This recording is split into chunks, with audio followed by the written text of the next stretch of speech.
नमस्ते आंगनबाड़ी कार्यकर्ता।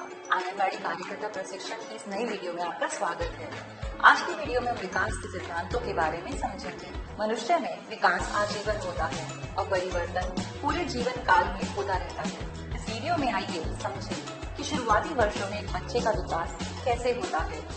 हम समझेंगे कि कैसे एक बच्चा व्यवस्थित तरीके से प्रगति करता है और उसका विकास क्रम यानी एक पैटर्न में किस तरह से होता है। एक बच्चे में शारीरिक और मोटर विकास दो दिशाओं में होता है। एक दिशा सर से पैर तक की दिशा है। इस सिद्धांत के अनुसार बच्चा पहले अपना सिर, गर्दन और फिर हाथों की हलचल और अंत में पैरों पर नियंत्रण हासिल करता है। यानी शिशु पहले सिर और चेहरे की हलचल पर नियंत्रण विकसित करते हैं, गर्दन घुमाकर इधर उधर देखना शुरू करते हैं और फिर उसके बाद धीरे धीरे वे अपने बाजुओं का उपयोग करके खुद को ऊपर उठाने में सक्षम होते हैं।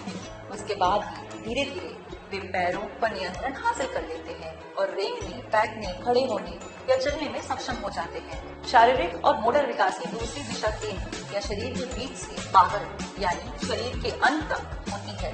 यानी विकास अंदर से बाहर की ओर बढ़ता है। इसका मतलब ये है कि रीढ़ की हड्डी शरीर के बाहरी हिस्सों से पहले विकसित होती है। बच्चे की भुजाएं हाथों से पहले विकसित होती है और उनकी कलाई उनके हाथों की उंगलियों से पहले विकसित होती है। शारीरिक विकास में उंगलियों और पैर की मांसपेशियों, फाइन मोटर निपुणता में प्रयुक्त का विकास सबसे बाद में होता है।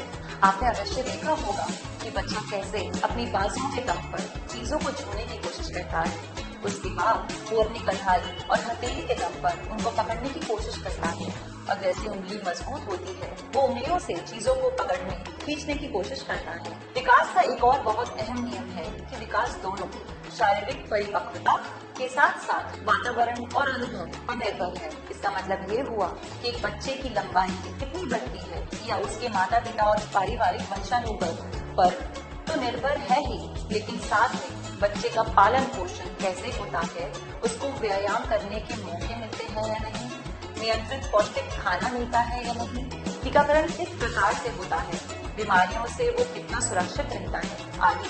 वैसे ही हो सकता है शिशु काफी बुद्धिमान पैदा हो और पढ़ाई लिखाई जीवन में सफल होने की काबिलियत रखता हो, लेकिन किसी कारणवश उसको खेलने के मौके ना मिले, प्यार भरे बड़ों का साथ, उपयुक्त शिक्षा के अवसर, बातचीत और दोस्त बनाने के अवसर ना मिले या फिर वे इतने अधिक मानसिक तनाव से गुजरे तो इसका प्रभाव उसके बौद्धिक विकास और कार्य करने की क्षमता पर पड़ सकता है। इसका मतलब ये नहीं था कि वे पैदाइशी बुद्धिमान नहीं था, बल्कि ये है कि उससे बढ़ने और विकसित होने के लिए सही वातावरण, सही अवसर नहीं मिले। वृद्धि और विकास सामान्य से विशिष्ट की ओर बढ़ता है और ये पैटर्न सभी बच्चों के लिए एक समान होता है।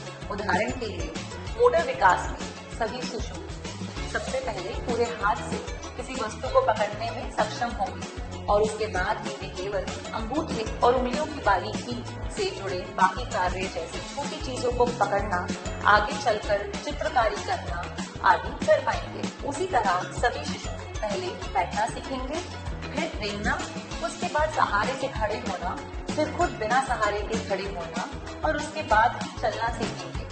ये क्रम सभी के लिए तय है। विकास का एक और अहम सिद्धांत है कि हर बच्चा अद्भुत और अपनी उम्र के बाकी बच्चों से काफी अलग होता है। हालांकि जैसे हमने पहले कहा कि विकास के चरण और दिशा सभी की सामान्य यानी एक जैसी है, लेकिन प्रत्येक बच्चे की वृद्धि और विकास के चरणों तक पहुंचने की दर अलग अलग होती है। उदाहरण के लिए एक बच्चा 9 महीने में चलना शुरू कर सकता है और दूसरा 13 महीने में चलना शुरू कर सकता है। दो बच्चे एक ही उम्र के हो सकते हैं, लेकिन उनकी लंबाई या फिर वे क्या कर पाते हैं और क्या नहीं, ये अलग हो सकते हैं। इसके अलावा ये समझना भी जरूरी है कि कुछ बच्चों का बौद्धिक विकास या फिर एक क्षेत्र का विकास बाकी क्षेत्रों से ज्यादा दृढ़ भी हो सकता है। एक और जरूरी नियम ये याद रखना है कि शारीरिक, मानसिक, सामाजिक आदि विभिन्न क्षेत्रों में वृद्धि और विकास अंतर संबंधित और अंतर्निर्भर है। किसी एक आयाम में वृद्धि और विकास बच्चे के विकास के अन्य आयामों को प्रभावित करता है। उदाहरण के लिए औसत से अधिक बुद्धि वाले बच्चों का शारीरिक और सामाजिक विकास आमतौर पर औसत से अधिक पाया जाता है। एक क्षेत्र में विकास की कमी अन्य क्षेत्रों में उज्जवल संभावना को कम कर देती है। विकास के सिद्धांतों की समझ हमें उचित गतिविधियों की योजना बनाने और बच्चों के लिए उत्तेजक और समृद्ध अनुभवों की योजना बनाने में मदद करती है और ये समझने का आधार प्रदान करती है कि छोटे बच्चों की शिक्षा को कैसे प्रोत्साहित और समर्थन किया जा सकता है। ये सिद्धांत सामूहिक रूप से प्रभावी प्रारंभिक बचपन कार्यक्रमों को डिजाइन करने और लागू करने के लिए एक आधार प्रदान करते हैं जो उत्तम विकास को बढ़ावा देते हैं और बच्चों को भविष्य की सफलता के लिए तैयार करते हैं। उम्मीद है ये वीडियो आपको विकास के सिद्धांतों को समझने के लिए लाभदायक रहा होगा। हम आपसे दोबारा मिलेंगे एक नई वीडियो और प्रारंभिक विकास से जुड़ी नए विषयों पर चर्चा के लिए। धन्यवाद। वीडियो देखने के बाद आपके व्हाट्सएप पर भेजे 5 सवालों का जवाब दीजिए और मेडल पाइए।